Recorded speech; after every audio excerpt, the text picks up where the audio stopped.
Buen día, soy la doctora Norma Patricia Arroyo López, médico radiólogo adscrito en FUCAM. Antes que nada, quiero agradecer al comité organizador por la invitación a participar en este curso de capacitación continua en mastografía. El día de hoy les voy a hablar sobre el tema mama densa como factor de riesgo.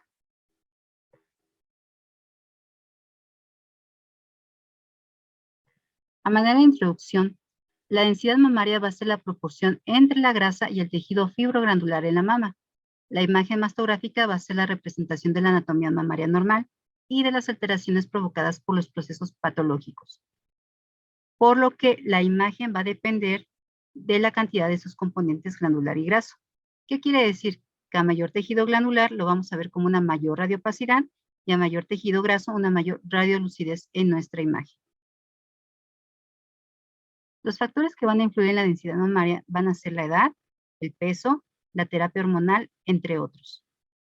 Se sabe perfectamente que a menor edad mayor densidad y a mayor edad menor densidad, por lo que en las mujeres jóvenes van a tener mamas más densas que las menopáusicas. Sin embargo, debemos recordar que esto no es una regla.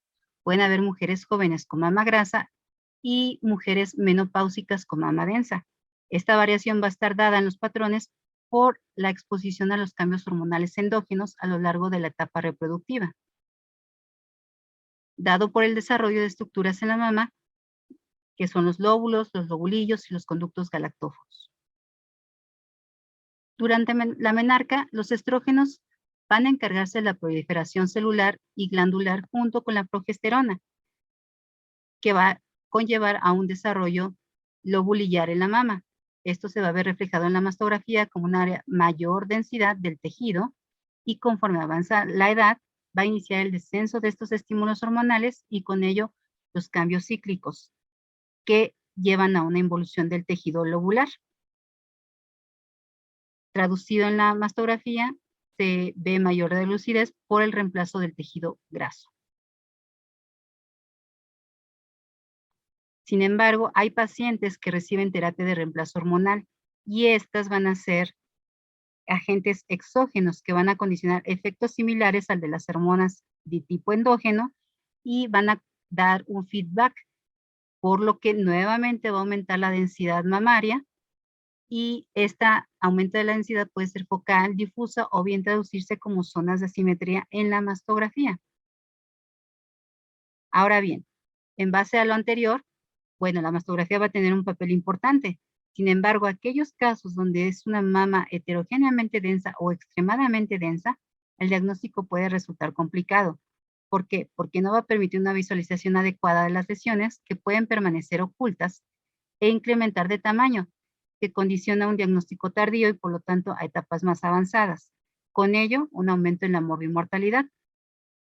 De manera que la densidad mamaria debemos saber que es un factor de riesgo independiente moderado para el cáncer de mama, por lo que no se le debe restar importancia y debemos saber evaluarla.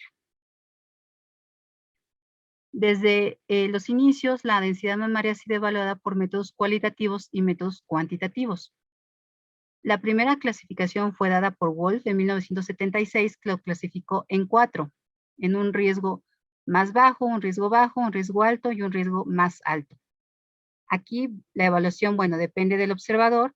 Va a existir una variación entre interobservadores en los métodos cualitativos. Hablando propiamente de la clasificación de Wolf, en el riesgo más bajo es una mama grasa y en el riesgo más alto es una mama con un tejido glandular más allá del 25% del total de la mama. Posteriormente vino clasificación de Boyd.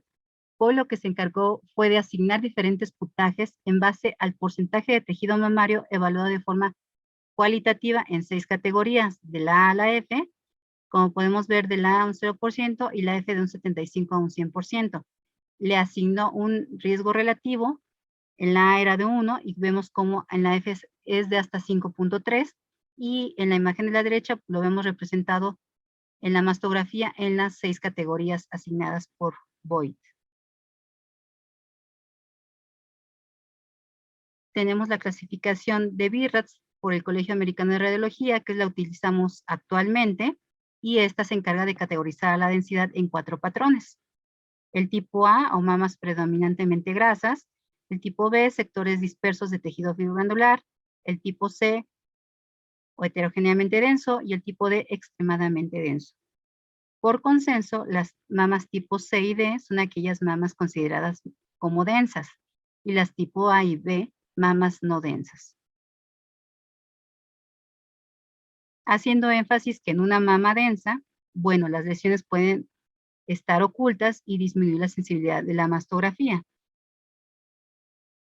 Ahora bien, también tenemos a los métodos cuantitativos que hacen utilización de la inteligencia artificial.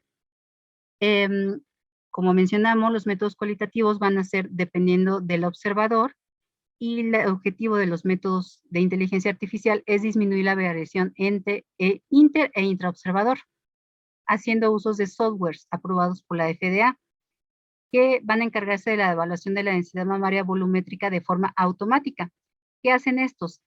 Realizan la segmentación asistida por computadora del área fibroglandular de la mama del resto del tejido mamario, representado aquí en esta imagen por el color rojo, que es el tejido glandular, y el resto de la mama en color verde. Hace una relación entre ambas y les asigna un porcentaje.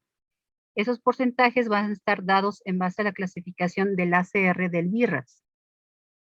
Estos software, los más conocidos son el Volpara y el Quantra. El Volpara es el más utilizado, y tenemos que el Volpara lo que va a hacer es que le va a asignar porcentaje del 3.5 hasta el 15.5% o más, y de acuerdo a la relación de 3.5 a 7.5 los categoriza como una densidad tipo A y B, de acuerdo al BIRADS, y aquellas que tengan un porcentaje de 7.5 a 15.5 más, les dan la categoría C o D.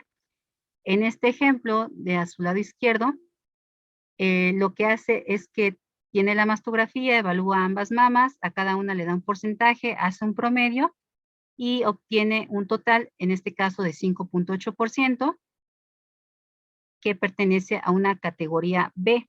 También evalúa la dosis que se le dio a esa mamografía, así como la compresión que recibió cada mama.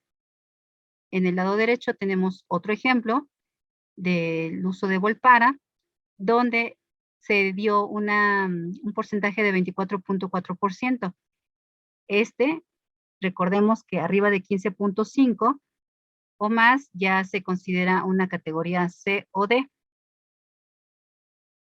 Ahora bien, el Quantra hace exactamente lo mismo que el Volpara, simplemente cambia la casa comercial, en este caso es del Hologic.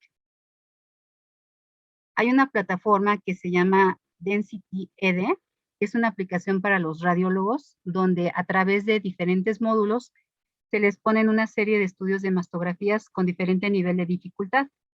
Lo que hace es que el radiólogo asigna su categoría de densidad mamaria y luego hace una retroalimentación con la categoría que le asignó el software, que le permite corregir e identificar errores. Estos software, lo que también es importante es que dentro de su base de datos tiene alrededor de una base de 13 millones de estudios de mujeres de 39 países diferentes para generar un aprendizaje automático y, bueno, dado esto, pues determinar los porcentajes de densidad en cada estudio.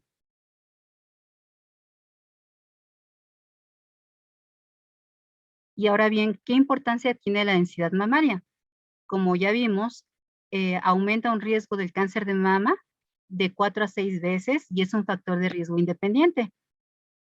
De manera que a mayor densidad, pues mayor va a ser el riesgo de cáncer.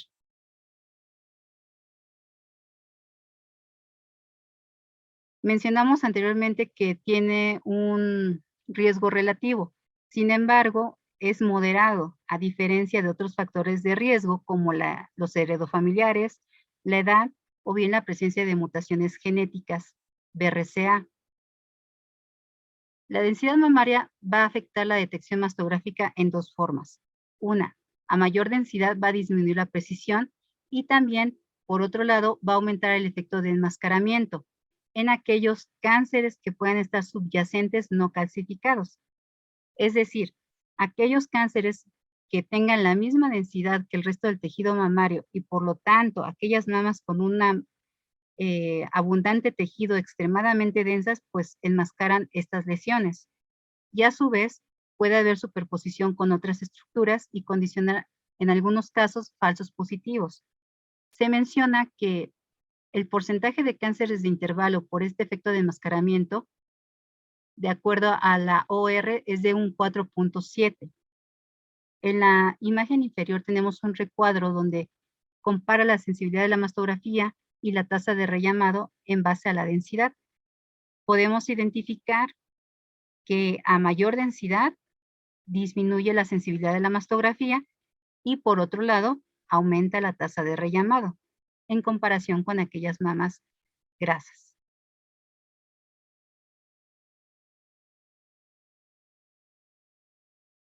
Tenemos este ejemplo de la fundación de una paciente de 41 años que acude a su estudio de tamizaje.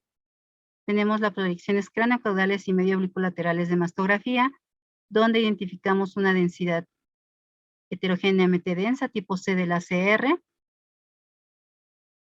calcificaciones redondas. A simple vista no se identifican lesiones, por lo que este estudio requiere de un método complementario. Se llevó a esta paciente a estudio de ecografía y se identifica que en ambas mamas existen nódulos quísticos, homogéneos y otros hipoecoicos en relación a quistes simples y complicados. De acuerdo al consenso de Colima, dependiendo de la densidad mamaria le otorga un riesgo relativo. De manera que a las densidades tipo B les da un riesgo relativo de 2.4 y conforme aumenta esta densidad en mamas densas hasta 5.3.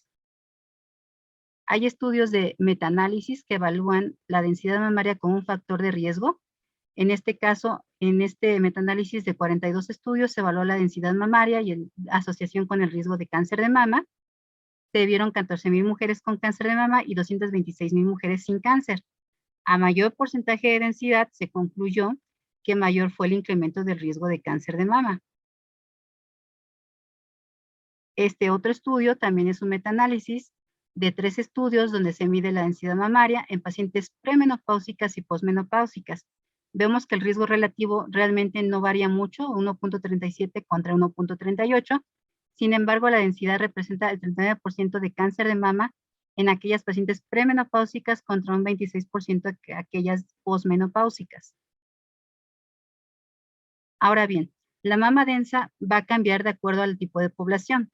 Por ejemplo, en Estados Unidos, el 40% de mujeres entre 40 y 74 años presentan mamas densas de predominio tipo C.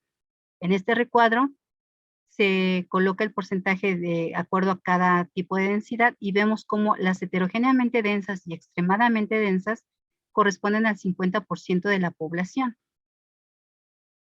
Por otro lado, en México, de acuerdo a un estudio que se realizó en el 2018 en mujeres mexicanas, se realizó mastografía de tamizaje a 22,000 mujeres con rango de edad entre 40 y 81 años, a las que se les otorgó una categoría de densidad de acuerdo a la CR, donde llama la atención que se observa lo inverso a la población de Estados Unidos.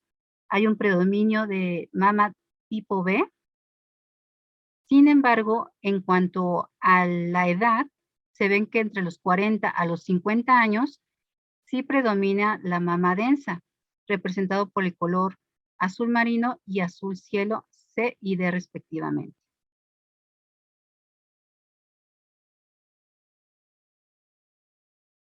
La densidad mamaria debe ser evaluada con estudios complementarios, hablando propiamente de la mama densa, ya sea por mamografía, ultrasonido, tomosíntesis, resonancia magnética o mastografía contrastada. La mamografía digital es el único método efectivo de cribado para la detección precoz del cáncer de mama, con el que se ha demostrado la reducción en la mortalidad por cáncer hasta un 20%. Sin embargo, tiene sus limitaciones, entre ellas la superposición del tejido, la sensibilidad, como ya vimos, va a disminuir en la mama densa en comparación a las mamas grasas. Y bueno, el uso de mastografía junto con otro estudio complementario, ultrasonido, aumenta la sensibilidad hasta un 87%. Tenemos este caso de la fundación, una paciente de 41 años que acude a estudio de tamizaje, asintomática. Se realizan proyecciones cráneo-caudal y medio oblicuo lateral de mastografía, identificándose una tejido heterogéneamente denso, densidad tipo C del ACR. Se visualizan nódulos isodensos de márgenes oscurecidos bilaterales. Esta paciente, por el tipo de tejido, pasa a ultrasonido complementario, identificándose nódulos quísticos, así también nódulos sólidos en ambas mamas, ovales, circunscritos, hipoicoicos paralelos, sin vascularidad al Doppler color. Y bueno, como podemos ver, la mastografía por sí sola pues no demostraba lesiones francas. Requirió de otro método y en este caso, esta paciente por tener nódulos sólidos bilaterales, estudio de tamizaje de primera vez, se le otorgó una categoría BIRATS 3. El ultrasonido, por lo tanto, aumenta la sensibilidad de la mastografía. La detección complementaria después de una mastografía en mama densa aumenta la detección de cáncer de mama de 1.8 hasta 4.6 por cada 1000 pacientes. Tiene una buena correlación junto con otros métodos como la resonancia magnética, sin embargo tiene sus limitaciones en la evaluación de la región retroareolar. Debemos recordar que existen diferentes técnicas también para la evaluación de esta zona y poder aumentar la detección. El ultrasonido va a tener una elevación de falsos positivos y un bajo valor predictivo positivo de un 3.2%. Existen también varios estudios donde se compara la sensibilidad de la mastografía junto con el ultrasonido complementario, entre ellos el STAR y el ACRIN 6666. En el primero es un metaanálisis de mujeres asintomáticas de 40 a 49 años, en un total 72.998 mujeres divididas en dos grupos, una donde solamente fue mastografía y otra donde se usó mastografía más ultrasonido, concluyéndose una mayor sensibilidad en la detección de cáncer con el uso de ultrasonido complementario. Y ello conllevó a un diagnóstico de estadios 0 y 1. Por otro lado, el estudio de ACRIN 6666 concluyó que el uso del ultrasonido más la mastografía combinadas resultaban de gran eficacia en aquellas mujeres que tenían un antecedente heredofamiliar junto con otros factores de riesgo, así como en la mama densa propiamente, con una tasa de cáncer de intervalo de 9 sobre 111, que equivale a un 8% durante un periodo de 3 años. En este caso tenemos un ejemplo de la fundación de una paciente de 44 años que acudió a un estudio de tamizaje. Tenemos las proyecciones cráneo-caudal y medio oblicuo lateral de mastografía, identificándose una densidad tipo D extremadamente densa. Esta paciente requiere una evaluación complementaria, se llevó ultrasonido y en el ultrasonido se identifica en la mama izquierda la presencia de un nódulo oval circunscrito paralelo hipoecoico heterogéneo con una presencia de vascularidad central y periférica al Doppler. Y en la axila izquierda se detectó un ganglio con engrosamiento cortical. Esta paciente fue catalogada como MIRATS 4, se llevó a biopsia ambos hallazgos, nódulo y ganglio, y se diagnosticó un cáncer ductal infiltrante metastásico axila. Tenemos el método de tomosíntesis, el cual va a reducir la superposición del tejido glandular, aumentando el porcentaje de detección en cáncer, disminuye la tasa de rellamados, sin embargo tiene sus limitaciones, que no hay un seguimiento estricto por este tipo de modalidad. Existen también varios estudios realizados con tomosíntesis donde se compara junto con el uso de mastografía digital, entre ellos el STORM y el OSLO, que concluyen que la detección de nuevos cánceres está entre el 2.7 y 2.3 por 1000 pacientes de forma respectiva. También el uso de tomosíntesis junto con mastografía digital tuvo una detección de cáncer de 1.2 por cada 1000 pacientes con un intervalo de confianza del 95%, que conllevó una disminución en la tasa de rellamados. El 28% de detección de cáncer de la tomo y la mastografía fue junto o con parte del 23% solamente de la mastografía, y el uso de mastografía por sí sola pues tuvo un aumento en la tasa de rellamados y también en el número de biopsias. Aquí tenemos 2 casos de la fundación. En el primero es una paciente de 40 años que acude a un estudio de tamizaje, requiere mastalgia derecha. Tenemos las proyecciones en la parte superior de mastografía, craneocaudal y medio colateral, una densidad tipo C heterogéneamente denso.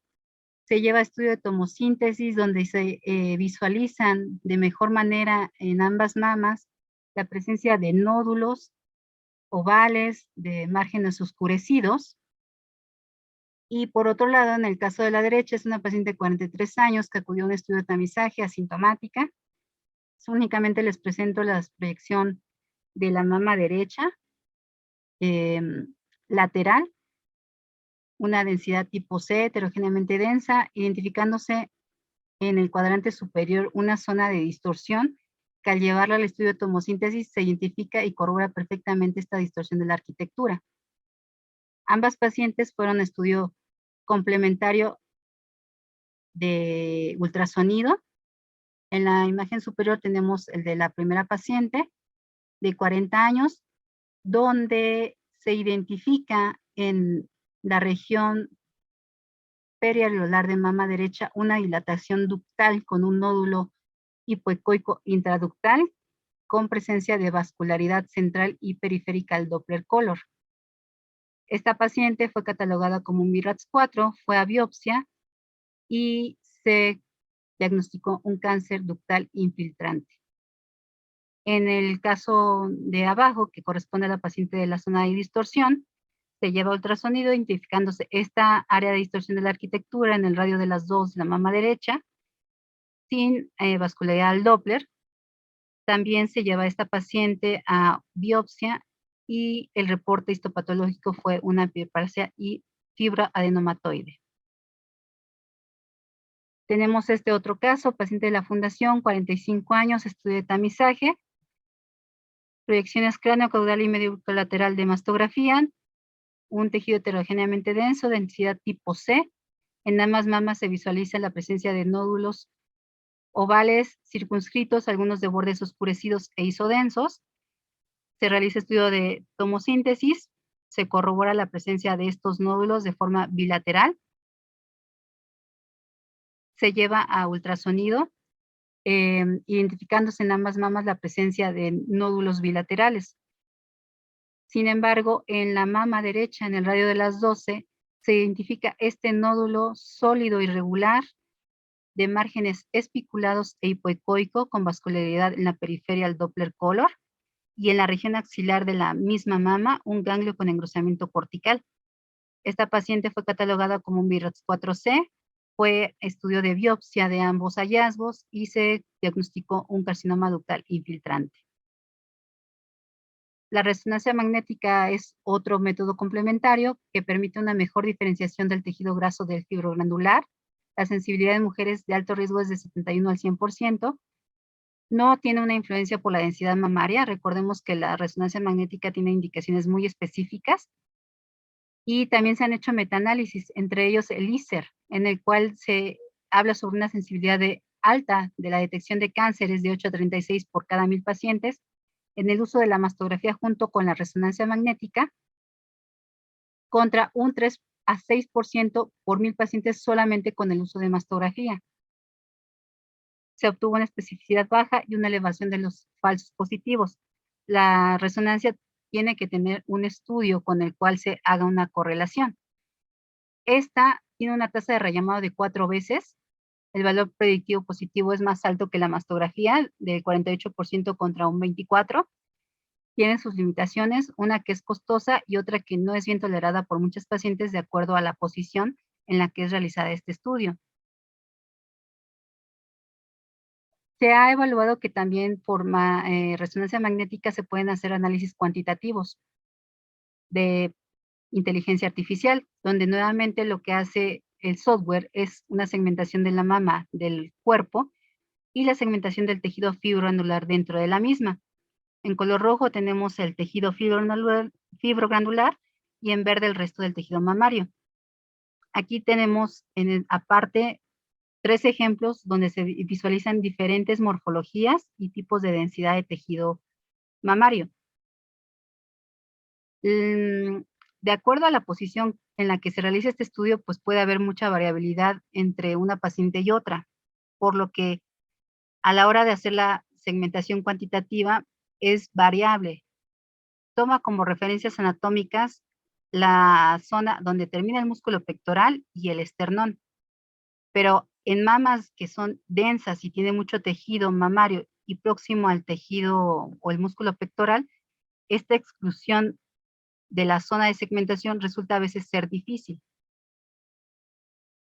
Sin embargo, bueno, se menciona que también se puede realizar un análisis cuantitativo por esta modalidad, pero es mejor evaluado en la mamografía por el software de Volpara, como ya vimos anteriormente. Otro método emergente complementario es la mastografía contrastada. Esta durante la última década ha demostrado una detección comparable a la de la resonancia magnética con una buena especificidad, una sensibilidad del 100%, una especificidad del 87%, valor predictivo positivo del 75% y negativo del 100%. En este estudio del 2017 realizan una comparación entre la masto contrastada y la resonancia magnética en 307 pacientes, donde en ambos estudios se detectaron 2 cánceres invasivos en ambas modalidades, con la diferencia que en la resonancia se diagnosticó un carcinoma ductal in situ y en la masto contrastada no. El valor predictivo positivo fue del 15% para la masto contrastada contra un 14% de la reso y una especificidad del 94.7% de la masto contrastada contra 94.1% de la resonancia magnética. Ambas se concluye que detectan cánceres no visibles por mastografía.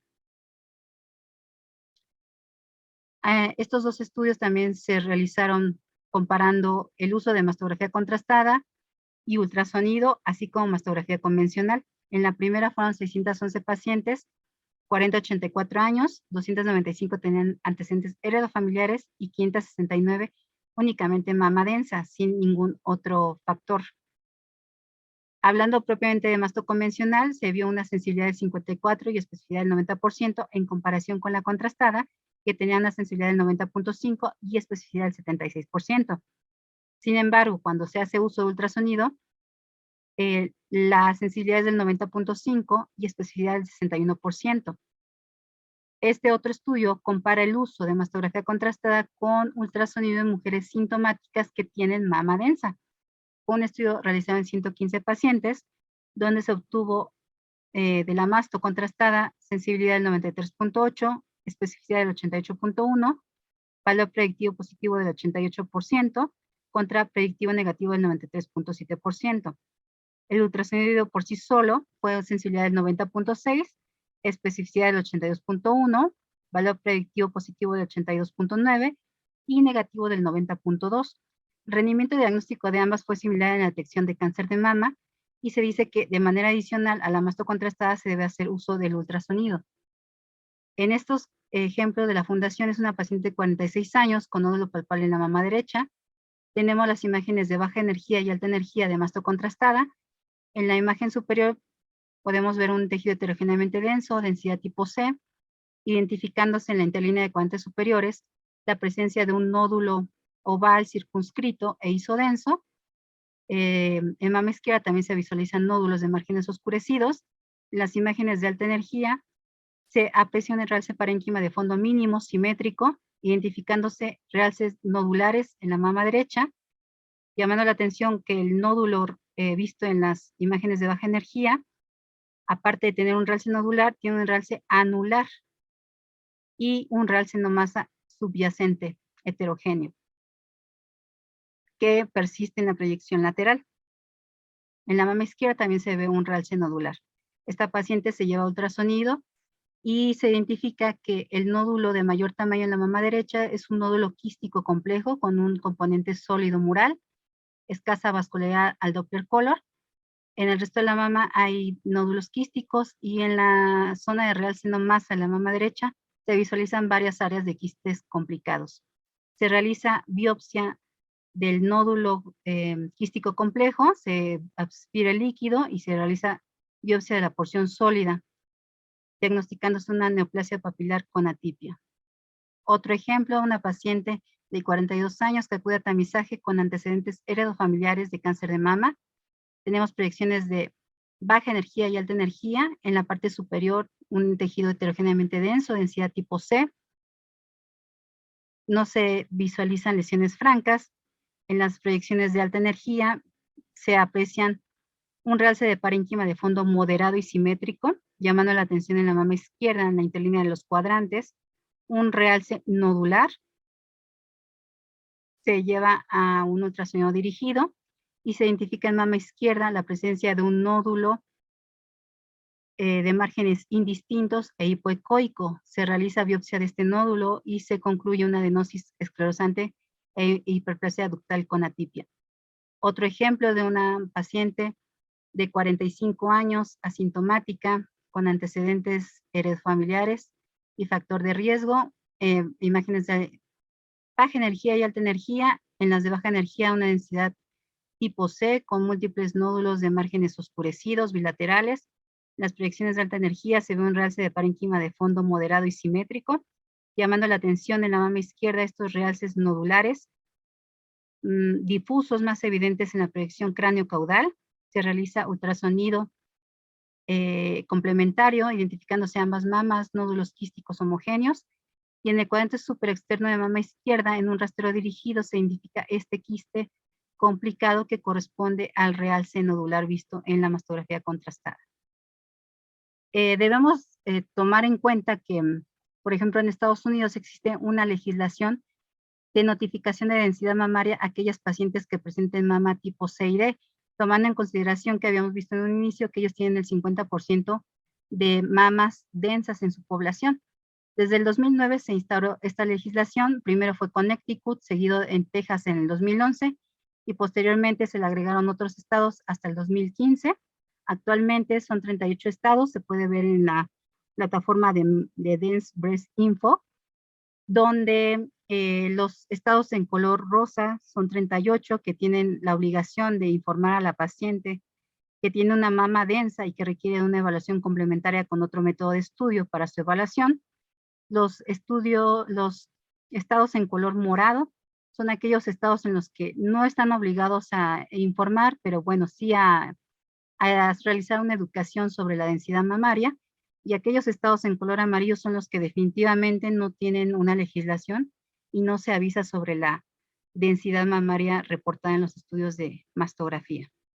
Esto sería bueno llevarlo a cabo en México, pero bueno, es importante conocer que en Estados Unidos, por el tipo de densidad que presentan las pacientes, se hace uso de esta legislación. Como conclusiones, vamos a tener que la densidad mamaria es un importante factor de riesgo independiente para el desarrollo de cáncer de mama.